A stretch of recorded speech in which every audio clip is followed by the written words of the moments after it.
샬롬, 우리 주 예수 그리스도께서 주시는 은혜와 평안이 함께하기를 축복하고 또한 기도합니다. 오늘 함께 읽고 묵상할 말씀은 예레미야 13장 1절부터 7절 말씀입니다. 제가 말씀을 읽어봅니다.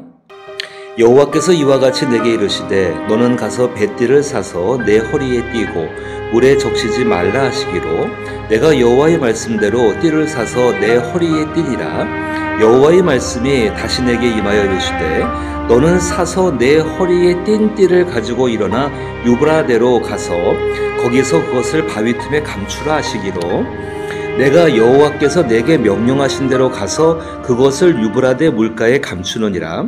여러 날 후에 여호와께서 내게 이르시되 일어나 유브라데로 가서 내가 네게 명령하여 거기 감추게 한 띠를 가져오라 하시기로 내가 유브라데로 가서 그 감추었던 것을 파고 띠를 가져오니 띠가 썩어서 쓸 수 없게 되었더라. 아멘.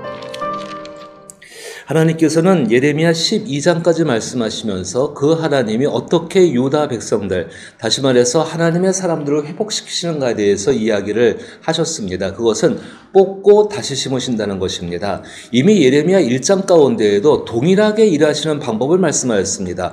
부수고 다시 세우시는 것, 헐어버리고 다시 세우시는 그 사역을 하나님은 분명하게 말씀을 하셨습니다. 그리고 이제 예레미야 13장에 들어와서는 두 번째 고백에 앞서서 이제 여호와 긴 시대, 요시야 왕 시대가 아닙니다. 요시야 왕이 무깃도에서 전투 중에 죽게 되어지고 이제 여호와 긴 시대에 들어오면서 이 시대 가운데에 있었던 일들을 중심으로 이제 말씀을 하시게 되는 것입니다. 그 핵심적인 말씀은 바로 교만입니다. 왜 하나님께서 이스라엘 백성들을 뽑아 버릴 수밖에 없는지, 왜 하나님께서 부수어뜨릴 수밖에 없는지, 이전까지는 교만으로 인해 드러나게 되는 작은 모습, 거짓과 고집과 거절하는 그런 것들만을 이야기하셨는데 이제는 본격적으로 그들 속 중심 속에 있는 교만에 대해서 이야기를 하고 계시는 것입니다. 특별히 여호와 긴 시대 가운데에 역대하 36장이나 열왕기하 24장 말씀을 중심으로 보게 되면은 그 고집으로 인해서 이스라엘 유다가 망합니다. 그래서 여호와 긴하고 그 어머니가 바벨론으로 포로로 끌려가게 되어지죠. 예루살렘 성이 침략을 당해서 굉장히 고통스러운 상황들이 계속되고 있는데 이들은 이러한 가운데에도 자기들의 고집으로 말미암아서 하나님이 말씀하신 바른 길을 따라가지를 못하고 있습니다.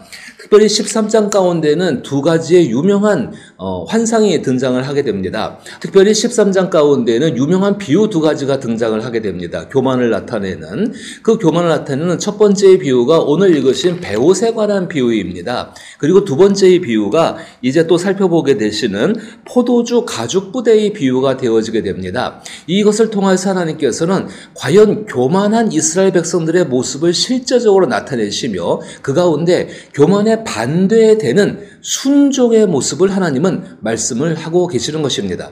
종종 우리는 교만의 반대가 겸손이라고 생각을 하고 있습니다. 그것은 언어적으로 맞는 말입니다. 그러나 그 겸손할 때에, 교만이 그 겸손할 때에 정말 그 겸손이 하나님께서 인정하실 수 있고 받으실 수 있는 패망으로 가지 않는 교만의 반대가 되기 위해서는 그 마음 가운데 순종하고자 하는 마음이 있어야 한다는 것입니다.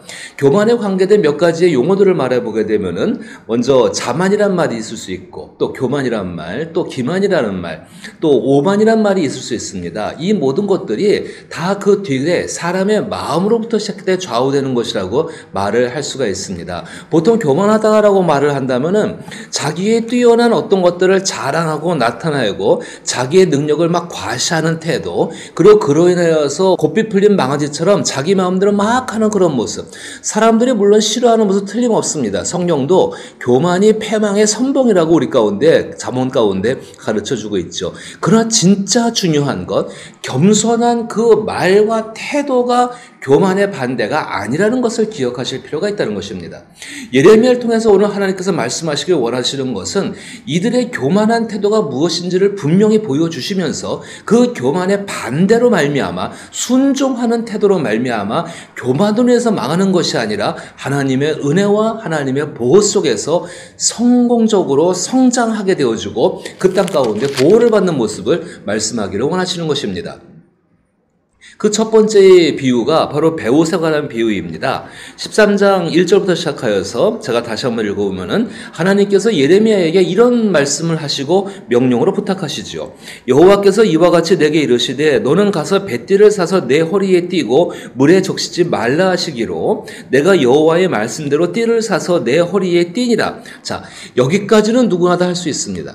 제사장의 옷 가운데 이 자기의 배옷 가운데 허리를 묶는 이 뱃띠는 굉장히 중요한 것이고 제사장의 직분을 다지는 것이고 그 영광을 드러내는 것입니다. 그런데 그 뱃띠가 물에 젖게 되면은 당연히 썩을 수밖에 없게 되겠죠. 그래서 하나님께서 뱃띠를 사다가 내 허리에 두고 물에 적시지 말라라고 말씀하십니다. 여기까지는 사람의 상식과 이성으로서 받아들이고 이해할 수 있는 일입니다. 그에 따라가는 것입니다. 3절에서 보게 되면은 여호와의 말씀이 다시 내게 임하여 이르시되 너는 사서 내 허리에 띈 띠를 가지고 일어나 유브라데로 가서 거기서 그것을 바위 틈에 감추라 하시기로 내가 여호와께서 내게 명령하신 대로 가서 그것을 유브라데 물가에 감추느니라. 이렇게 하는 사람은 없습니다. 제사장이 자기의 신분을 나타내는 허리띠를 갖다가 유브라데 강가 거기에 가서 그것을 바위틈에 감춘다? 이것이 무엇을 의미하는지 정확하지는 않지만은 상당히 자기의 신분을 버리는 어떤 것에 해당한다고도 볼 수 있을 것입니다. 그러니까 여기서 말하고 싶은 중요한 점은 다른 것이 아니라 예레미야가 이것을 따라 했다는 것입니다. 거기 유브라데라고 나옵니다. 적어도 예레미야가 있는 장소에서 1000km에서 1200km 정도 거리가 떨어진 곳에 있는 곳이 바로 이 장소입니다. 이 장소까지 갔습니다. 하나님께서 그 뱃띠를 갖다가 정말 거기 바위틈에 감추라고 하시니까는 그것 지키기 위해서 갔습니다. 사람들이 볼 때는 그것이 쓸모없는 말씀처럼 느껴집니다. 도대체 왜 그것을 해야 되냐고 반문을 제기할 수 있을 것입니다. 근데 예레미야는 그대로 그 말씀을 따라 합니다. 더 놀라운 것은요, 6절부터의 말씀입니다.